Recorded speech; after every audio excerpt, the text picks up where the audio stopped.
already have their escape routes done, since an elite always takes care of itself in all ages, first and foremost, and they've all of us to take the money from, or whatever they use, to get us working for them, to make it all happen for them.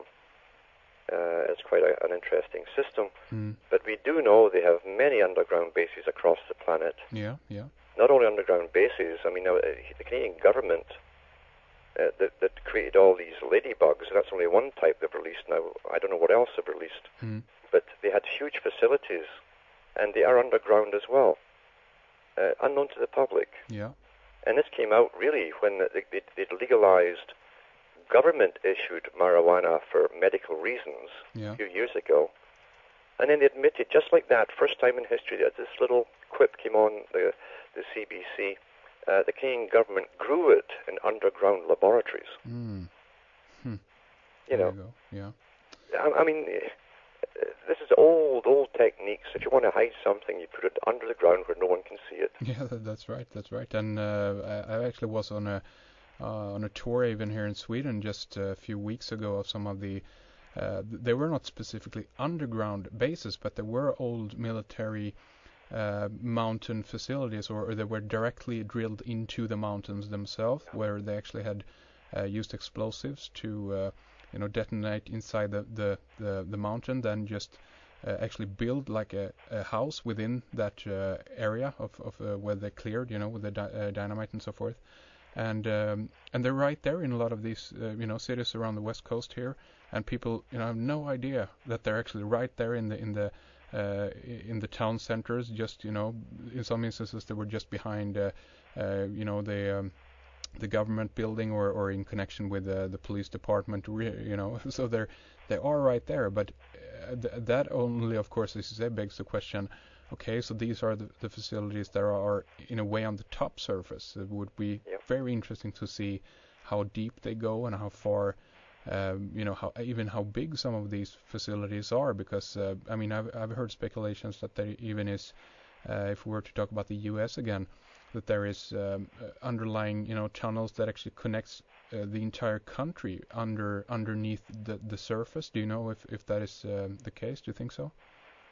Yeah, I do know of some Indians that came across they were hunting, they were following an animal, and they went into a bush, and it turned out to be artificial, but the real thing. And in the middle of it was this big, it's like a ship's air vent that comes up like an umbrella, with a handle of a walking stick, and there was a cover there, a manhole type cover with turf, artificial turf on it, and they hauled it up and looked inside, and there was 2 railroad tracks underneath there. Yeah. Then they saw the cameras around, so they got out quick.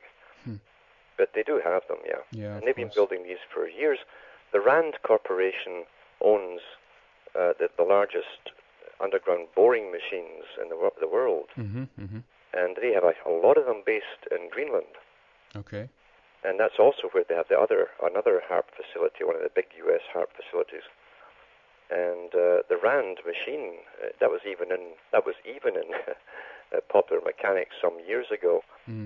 This thing could bore through any kind of rock or tunnel at the speed of 5 miles per hour, even hard granite. Yeah. And it didn't say how it was fueled or powered, but it would create such heat that it would literally melt and then petrify the rock behind it, which formed the casing of the tunnel, a complete finished tunnel.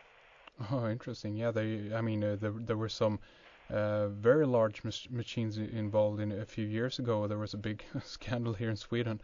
They're boring a new train tunnel through an area called Hallandsåsen, and they used. I saw a picture of this actually in. What's the guy's name again? I can't remember now. He wrote an entire book called Underground Bases and Tunnels. Anyway, I forget the name now, but and they showed this picture anyway of this huge machine, just as you said, that could bore through the entire huge area with this to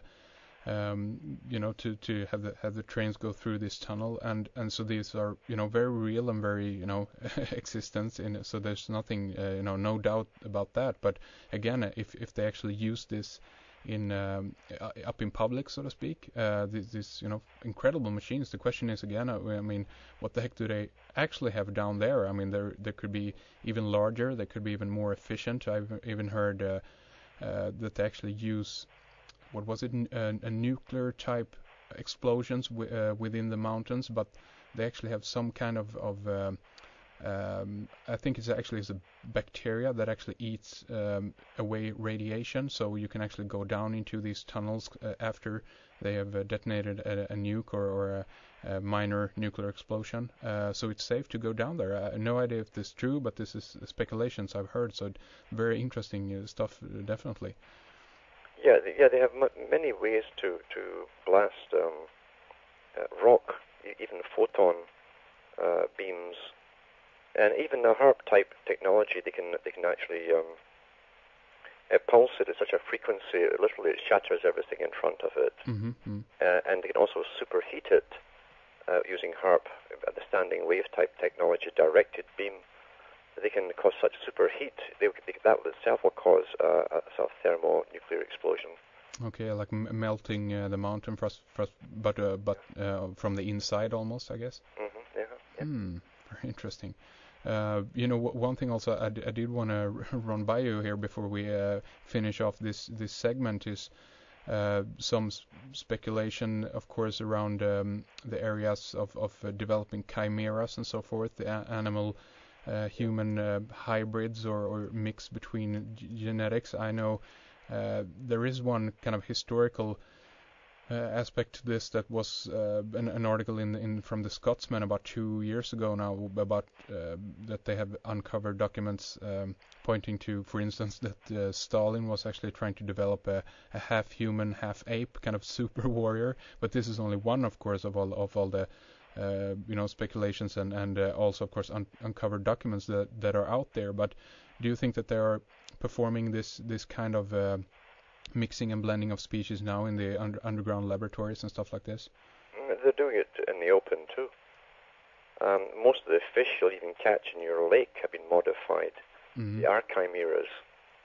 I've got a video here, and it's parts of it from a Canadian Ministry of Fisheries, where they show the little sort of conveyor belts, little streams going along these conveyor belts with fish in them. Mm.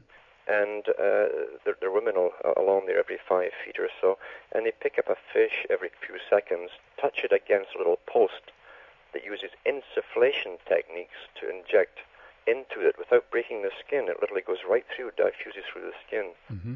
And they use E. coli with attached DNA to go right in deep in the fish's cells. Mm-hmm. Once that's in the cell of the fish, whenever an older cell dies off, the new type is coming in, the altered type will reproduce itself and become eventually the full fish. They've already done that, and they're putting them back into the lakes they take them from, so that they can eventually modify all of the fish in all the lakes and the sea. Now this has been going on for years. Huge projects, unknown to the public, and what amazed me wasn't just the fact that they were actually doing it. It was the speed at which they could do it. It was all the old problems have been ironed out, obviously, and it was a very fast process. Yeah. And so yeah, chimera is no problem. A chimera really is just different species. If you would take chimera, literally all the food you're eating now is basically chimera based, including all your vegetables. They're mixtures of plants, animals, insects, everything. Yeah, exactly. Wasn't it human genes in some new kind of rice and even tomatoes, I think, and fish? Yes, and I've had them in a lot of pigs in the U.S. for years. Okay. And fish, what was it, mixed between potatoes, I think, and fish? They used some DNA that actually makes the potatoes resistant to freezing temperatures, I think. That's right. But they put it. See, insects have a natural antifreeze in them. That's when they actually change their composition towards winter, and that's why they can survive through the winter in a static or a stasis stage. And they took those particular cells that create this type of antifreeze and put them in the foods. Yeah.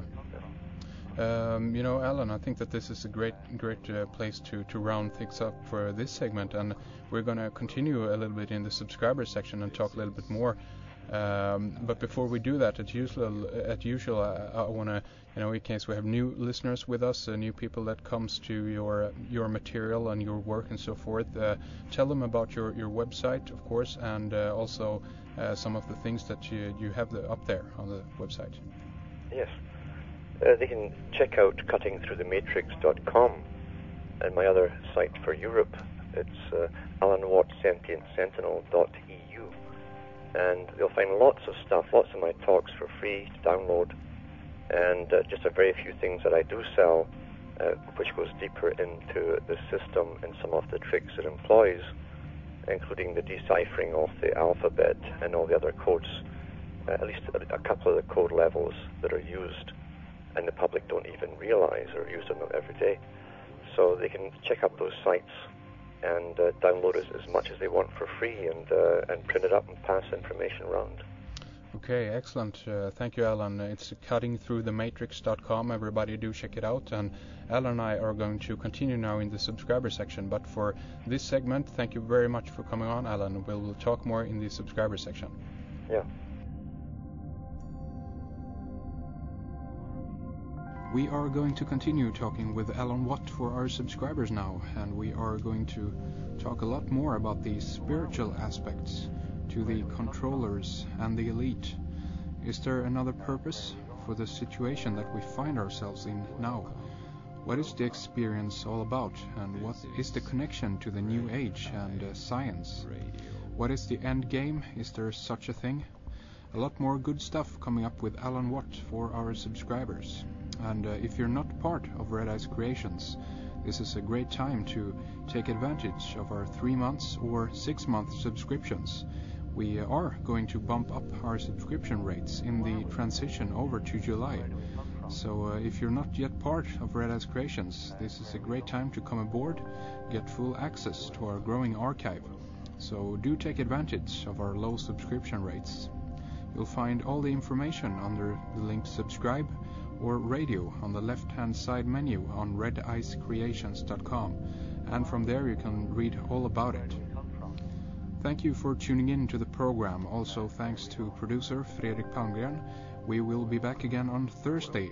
Until then, stay centered and don't forget to have fun. This is Henrik Palmgren. Talk soon.